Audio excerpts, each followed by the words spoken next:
Assalamualaikum warahmatullahi wabarakatuh. Selamat siang, selamat sejahtera bagi kita semua. Yang terhormat Bunda Prof. Deher Hasna Faiza ARM selaku dosen pengampuh pada mata kuliah Bahasa Indonesia kali ini. Dan saya banggakan rekan-rekan mahasiswa sekalian, kami dari kelompok 13 yang beranggotakan saya Zarif Fadila dan juga rekan-rekan saya yaitu Yovan, Zahra, Zaitun, dan Zuleka. Pada kesempatan kali ini kami akan membawakan materi tentang hubungan grant pada teks artikel ilmiah.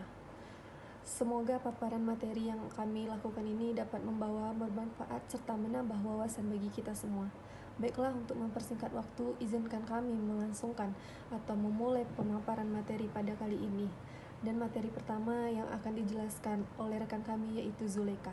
Dipersilahkan. Baik, terima kasih kepada rekan saya Zarif Fadila yang telah memperkenalkan diri anggota-anggota di kelompok 13. Sebelum saya melanjutkan, saya Zulaika Akila akan menjelaskan bagian pendahuluan dari materi yang akan kami sampaikan.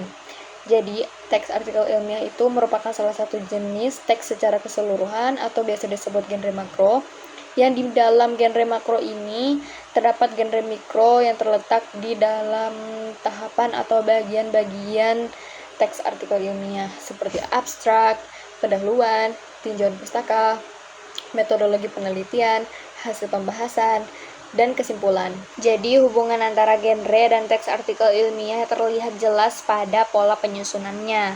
Sebagian besar artikel ilmiah itu menggunakan struktur IMRAT, yaitu Introduction, Method, Results, and Discussion. Struktur ini membantu penulis menyampaikan ide secara sistematis dan memudahkan pembaca untuk memahami isi tulisan. Dari sini bisa terlihat bahwa genre bukan hanya soal bentuk luar teks, tetapi juga bagaimana teks tersebut mendukung tujuan komunikatifnya, yaitu menyampaikan informasi ilmiah yang sangat jelas, logis, dan dapat dipertanggungjawabkan. Baik, materi selanjutnya yang akan dijelaskan oleh saya sendiri yaitu tentang struktur teks grand mikro pada artikel penelitian. Strukturnya abstrak dan grand mikronya juga abstrak. Fungsinya menyajikan ringkasan yang dapat mewakili struktur artikel. Strukturnya pendahuluan, grand mikronya eksposisi, meliputi, dan deskripsi. Fungsinya memberikan latar belakang penelitian, permasalahan penelitian, gambaran tentang tujuan, dan pendekatan, metode, teknik untuk pencapaian tujuan tersebut. Strukturnya tinjauan pustaka, yang dimana grand mikronya review. Fungsinya menyajikan ulasan teori tentang dasar pemikiran yang digunakan untuk memecahkan masalah penelitian. Strukturnya metodologi penelitian. Grand mikronya rekon dan atau meliputi deskripsi prosedur laporan, yang fungsinya menyajikan pendekatan, metode, dan teknik penelitian, termasuk langkah-langkah yang ditempuh. Hasil, yang dimana grand mikronya deskripsi dan atau meliputi laporan rekon, yang fungsinya menyajikan temuan-temuan penelitian. Struktur teks, pembahasan, grand mikronya diskusi, atau meliputi ekspansi, yang dimana fungsinya membahas dan atau menjelaskan temuan-temuan penelitian dari berbagai sudut pandang teori yang telah disajikan pada bab tinjauan perpustakaan. Struktur kesimpulan, eksposisi, yang grand mikronya eksposisi, dan meliputi deskripsi, yang fungsinya menyajikan uraian bahwa pokok persoalan yang disajikan telah diperlakukan di sedemikian rupa dengan hasil seperti yang telah disajikan pada pembahasan, diikuti dengan saran baik secara teori maupun praktis.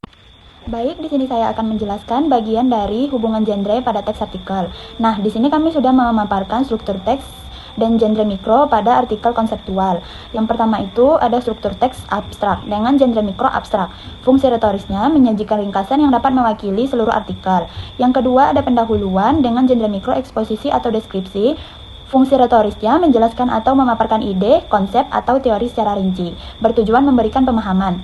Yang ketiga ada tinjauan pustaka dengan genre mikro review.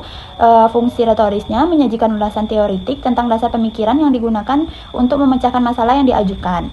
Yang keempat itu ada pembahasan dengan genre mikro diskusi atau eksplanasi. Dengan fungsi retorisnya membahas dan menjelaskan konsep secara mendalam serta memperlihatkan kemampuan analisis penulis. Yang terakhir ada simpulan dengan genre mikro eksposisi atau deskripsi. Fungsi retorisnya menyajikan kembali pokok persoalan dan hasil dari pembahasan konseptual. Baik, sekian materi dari saya ucapkan terima kasih. Selanjutnya adalah hubungan genre pada teks artikel ilmiah populer. Nah, apa sih artikel ilmiah populer itu? Nah, pada dasarnya artikel ilmiah populer sama dengan artikel konseptual. Akan tetapi dalam hal formulasi bahasa, keduanya berbeda. Artikel konseptual menggunakan gaya bahasa yang cenderung formal, sedangkan artikel ilmiah populer menggunakan gaya bahasa yang lebih informal. Nah, ketidakformalan dari gaya bahasa pada artikel ilmiah populer ditandai dengan penggunaan ragam bahasa sehari-hari dan sedikit istilah teknis. Biasanya, penggunaan ragam bahasa sehari-hari akan lebih mudah diterima oleh pembaca awam. Yang unik dari artikel ilmiah populer ini adalah tidak mengandung abstrak. Nah, dalam hal struktur teks, apabila artikel konseptual disusun dengan struktur teks yang mengandung tahapan-tahapan yang fleksibel, nah, artikel ilmiah populer bahkan disusun dengan struktur teks yang mengandung tahapan-tahapan yang tidak mengikat. Tahapan-tahapan itu disusun dengan memberikan nama-nama subbab atau subjudul secara bebas, disesuaikan dengan nama-nama pokok persoalan yang disajikan. Atau bahkan nama-nama tahapan pada struktur, teks dan nama-nama subbab atau subjudul tidak digunakan sama sekali, meskipun esensi tahapan-tahapan itu ada secara implisit. Nah, dengan karakteristik seperti itu, sebagaimana telah dinyatakan di atas, genre yang digunakan untuk mengungkapkan seluruh artikel ilmiah populer pada umumnya adalah eksposisi atau diskusi. Perlu teman-teman ingat lagi ya bahwa struktur teks eksposisi adalah yang pertama pernyataan tesis, yang kedua argumentasi, yang ketiga reiterasi dan struktur teks diskusi adalah isu, yang keempat argumentasi mendukung, yang kelima argumentasi penentang, nah yang keenam simpulan dan rekomendasi. Jadi kesimpulannya secara keseluruhan, artikel ilmiah dan artikel ilmiah populer memiliki tujuan yang berbeda. Artikel ilmiah digunakan untuk komunikasi di lingkungan akademis dengan audiens spesifik, menggunakan struktur formal dan bahasa teknis. Sementara itu, artikel ilmiah populer berfungsi sebagai jembatan antara dua akademis dan masyarakat umum, menggunakan bahasa yang lebih sederhana dan struktur yang lebih bebas agar mudah dipahami oleh siapa saja. Baiklah teman-teman sekalian, demikianlah pemaparan materi yang telah kami sampaikan. Terima kasih kesempatan kali ini. Kami sangat berharap yang kami sampaikan ini dapat bermanfaat dan juga menambah wawasan bagi kita semua. Terima kasih kami ucapkan kepada kesempatan yang telah diberikan. Kami akhiri, wassalamualaikum warahmatullahi wabarakatuh.